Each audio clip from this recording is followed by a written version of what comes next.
ইতোমধ্যে 3 ধাপে শেষ। এখন 3 ধাপ শেষ হওয়ার পরেও আমাদের কতজন শিক্ষার্থী বাকি আছে? যে 12,000-এরও বেশি শিক্ষার্থী কলেজেই পায়নি। তাহলে চিন্তা করে দেখো। আসসালামু আলাইকুম, এডুকেশন 360 পক্ষ থেকে সবাইকে স্বাগতম। আশা করি সবাই ভালো আছেন। আজকের ভিডিওতে মূলত থাকতেছে যে চতুর্থ ধাপের আবেদন অর্থাৎ কলেজ ভর্তির চতুর্থ ধাপের আবেদন কবে নাগাদ দিবে, আদৌ কি এই চতুর্থ ধাপের কলেজ ভর্তির আবেদন দিবে কিনা। তো এই উত্তরটা জানার জন্য আমাদের ভিডিওটি শুরু থেকে শেষ অবধি দেখতে হবে। আমরা কয়েকটা ডেট দেখব যে যাদের এখন পর্যন্ত কলেজ ভর্তি হইতে পারে নাই তাদের কলেজ ভর্তিতে কত তারিখ পর্যন্ত বৃদ্ধি করছে, অর্থাৎ যারা কলেজ পাইছে এবং কি কলেজে যায় ভর্তি হইতে পারে নাই তাদের কবে নাগাদ শেষ হতে যাচ্ছে এই প্রক্রিয়া এবং কি ক্লাস শুরু কবে নাগাদ হবে। তারপর আমরা দেখব বর্তমান অবস্থা এবং আমরা সর্বশেষ দেখব যে এই চতুর্থ ধাপের আবেদন আদৌ কি দিবে কিনা। তোমরা হয়তোবা ইতিমধ্যে জানো যারা কলেজ পাইছো তারা কলেজে যায় ভর্তির সময়সীমা বৃদ্ধি সংক্রান্ত একটা নোটিশ বাংলাদেশ আন্তঃশিক্ষা বোর্ড সমন্বয় কমিটি প্রকাশ করছিল 24/7/2024 তারিখে। এখানে বলা হয়েছে যে 24-25 শিক্ষাবর্ষের একাদশ শ্রেণীতে অনলাইনের মাধ্যমে শিক্ষার্থীর ভর্তির সময়সীমা বৃদ্ধি ও ক্লাস শুরু প্রসঙ্গে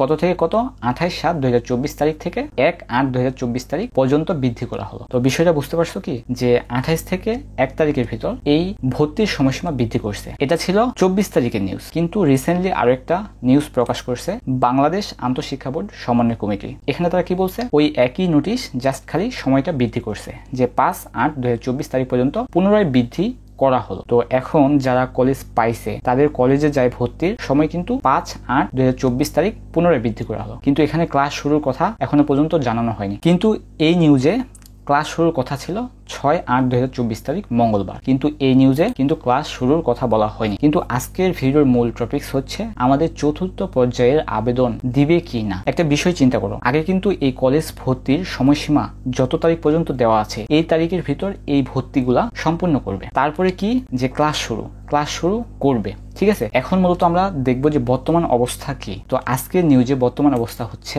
এই যে শিক্ষামন্ত্রীর বাসায় হামলা।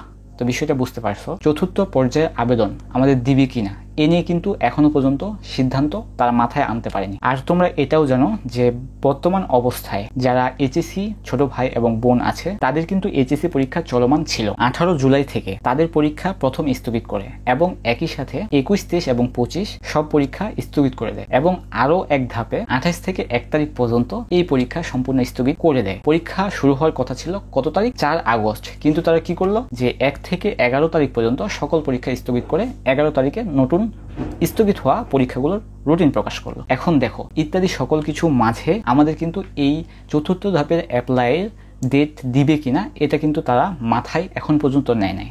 তো আমরা যদি একটা নিউজ দেখি, তৃতীয় পর্যায়ের আবেদন শেষে একটা নিউজ প্রকাশ হয়েছিল সময় টিভির ওয়েবসাইটে। তো আমরা যদি ওই নিউজটা একটু দেখি, তো আমরা যদি এই নিউজটা দেখি এখানে কি বলছে, একাদশে ভর্তি কলেজ না পাওয়া শিক্ষার্থীরা যা করবে।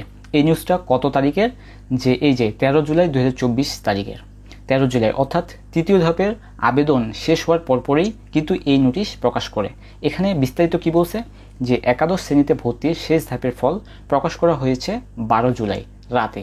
একাদশ শ্রেণীর ভর্তি সংক্রান্ত ওয়েবসাইটে এ ফল প্রকাশ পাওয়া যাবে। তারপরে কি বলছে, শেষ ধাপের ফলেও কলেজ পাননি 12,000-এর বেশি শিক্ষার্থী, যাদের মধ্যে 750 জন মাধ্যমিক জিপিএ 5 পেয়েছে। তাহলে চিন্তা করো যে 12,000 জন শিক্ষার্থী কলেজেই পায়নি, তাদের মধ্যে আবার 750 জন জিপিএ 5 পেয়েছেন। এবছর মাধ্যমিক পরীক্ষায় জিপিএ 5 পেয়েছেন 1,82,129 জন। সব মিলিয়ে পাশ করেছেন প্রায় 17 লাখ শিক্ষার্থী, যাদের জন্য একাদশ শ্রেণীতে আসন ছিল 25 লাখ। তাহলে এখন দেখো যে 17 লাখ শিক্ষার্থী পাশ করেছে এবং কি তাদের জন্য একাদশ শ্রেণীতে আসন সংখ্যা ছিল 25 লাখ। এবং কি তোমরা ইতিমধ্যে জানো যে কলেজ ভর্তি কিন্তু 3 ধাপে নেয়, প্রথম, দ্বিতীয়, তৃতীয়। ইতিমধ্যে 3 ধাপে শেষ। এখন 3 ধাপ শেষ হওয়ার পরেও আমাদের কতজন শিক্ষার্থী বাকি আছে? যে 12,000-এরও বেশি শিক্ষার্থী কলেজেই পায়নি। তাহলে চিন্তা করে দেখো যে 12,000 জন শিক্ষার্থী যদি কলেজ না পায় তাহলে 12,000 জন শিক্ষার্থীর ভবিষ্যৎ কি হবে? তো 12,000 জন শিক্ষার্থী অবশ্যই বসায় রাখবে না। তো অবশ্যই এই চতুর্থ ধাপের আবেদন বা অ্যাপ্লাই দিবে, অবশ্যই দিবে, তবে আমাদের ধৈর্য ধরতে হবে। এখন আসি মূল কথায়। আমরা কিন্তু উত্তর পেয়ে গেলাম যে এই চতুর্থ ধাপের আবেদন অর্থাৎ কলেজ ভর্তির আবেদন অবশ্যই অবশ্যই দিবে, কিন্তু এখন প্রশ্ন হচ্ছে কবে নাগাদ দিবে, এটা একটা প্রশ্ন যে কবে নাগাদ দিবে। তো তোমরাই বলো যে বর্তমান অবস্থা, শিক্ষামন্ত্রীর বাসায় হামলা, দেশের পরিস্থিতি, দাবি কি আমাদের এক দফা এক দাবি। তো সব মিলাই বিবেচনা করে দেখো